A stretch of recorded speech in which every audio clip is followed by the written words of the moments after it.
Oh, you who believe, give charity for the pleasure of Allah, the pleasure of Allah. Oh, you who believe, read the Quran every night of Ramadan, night of Ramadan. Ramadan Mubarak and welcome. Welcome to Ramadan Reminders. This is your host, Yusuf Estes.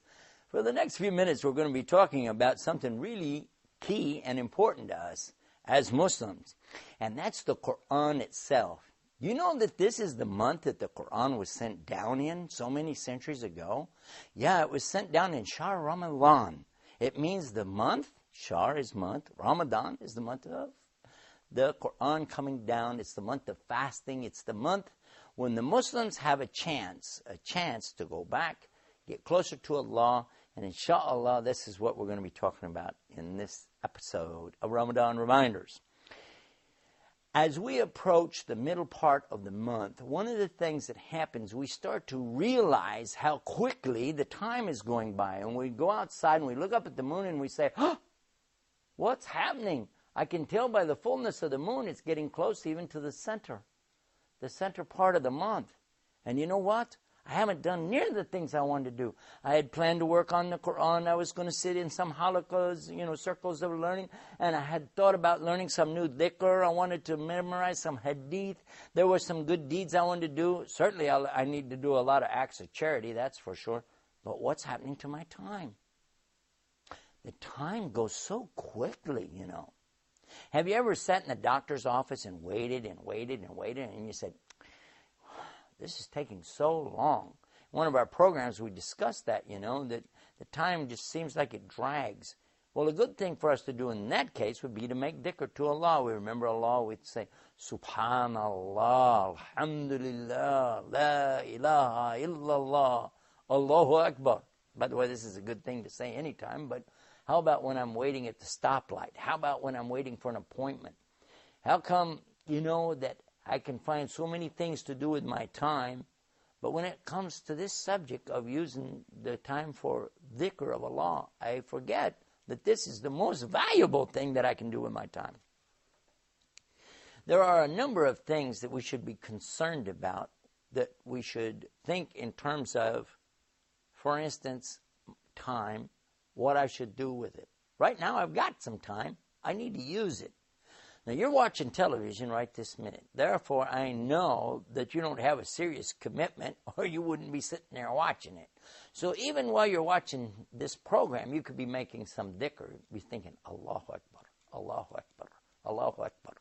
And by the way, when the program's over, you could always shut it off and do salah, or call somebody up and remind them about some dhikr. Couldn't you?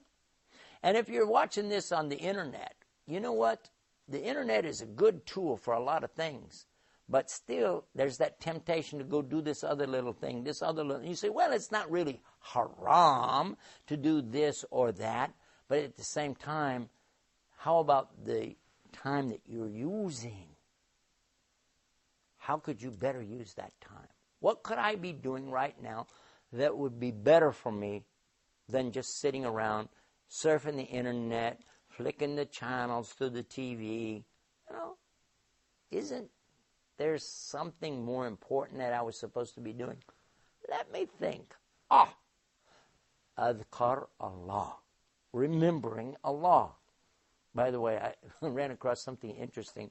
When I'm around the Muslims that speak the Lughat Arabiya, the Arabic language, they say, La tansa dhikr Allah. This is very common. If you go to Egypt or if you go to Saudi Arabia, this is a common expression you hear in all the Arab countries, really, that it conveys something that when you say it in English, it's almost comical. Don't forget to remember. Don't forget to remember. La tansa dhikr. Don't forget to remember. But actually it carries a deeper meaning. It means don't forget and be sure you do what? To remember Allah in what you do. And actually, dhikr is something more important than just the word remember.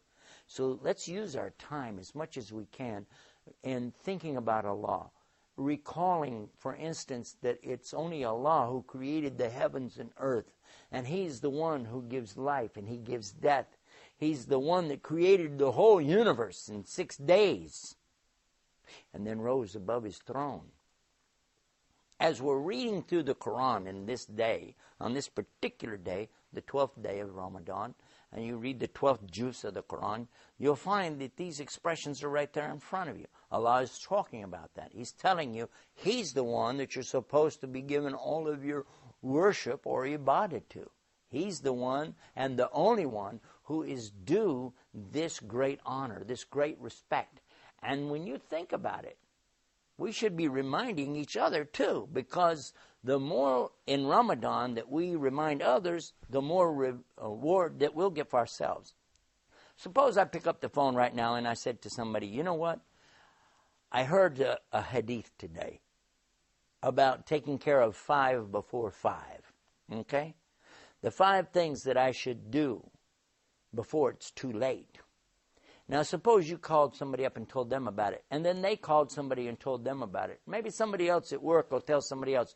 Every time they're passing that hadith on, you're getting reward for it. Make sense?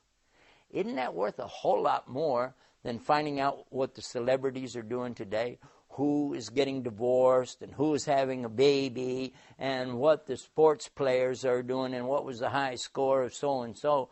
If you want to keep score, how about let's keep score of what? Our remembrance of Allah. I think that's, for me, the most important thing, especially mentioned here. Almost half the month of Ramadan is sliding by, and I haven't done all the things I wanted to do. So you know what? I'm going to pull out my hand and put it to work. You know how? The 3 parts of the fingers here, we're going to use them and say, Subhanallah, Subhanallah, Subhanallah. And as I move my fingers across like this and count 33 times, you do the little finger twice, 33 times Subhanallah, 33 times Alhamdulillah, 33 times Allahu Akbar, what will happen? That gives me 99 times that I've been doing adhkar of Allah, dhikr of Allah subhanahu wa ta'ala. And this is for sure better for me than this whole universe and everything in it. Because when I complete those 9, and then I say, La ilaha illallahu wahdu la shrika lahu, lahul mulk walul hamd wa huwa ala kulli shay'in qadir, then Allah subhanahu wa ta'ala, He can forgive me for my sins, even if they were as high as the sky or as deep as the ocean. For what? For remembering Allah. And think about it. This is the month, really, the month to do that, to remember Allah. Allah sent down the Quran in this month. This is the month of, you want to talk about inspiration? This is the month of inspiration. This is the month for the revelation. And this is the month for me to have a chance to really think about my Lord. Think about what it is that He's given me and how I should be so appreciative of that. I should now get rid of some of this arrogance that I run around with and start realizing that, you know what? I wouldn't have anything if it wasn't for my Lord. I wouldn't have anything. I wouldn't even have my brain if it wasn't for Him. And then I wouldn't have the knowledge to put in it if it wasn't for Him. How much should I thank Him? I think you already know the answer to that. We can't thank Him enough. But you know what? At least we could try. Subhanallah, Alhamdulillah, La ilaha illallah, Allahu Akbar. We thank Allah so much for giving us another chance, another day.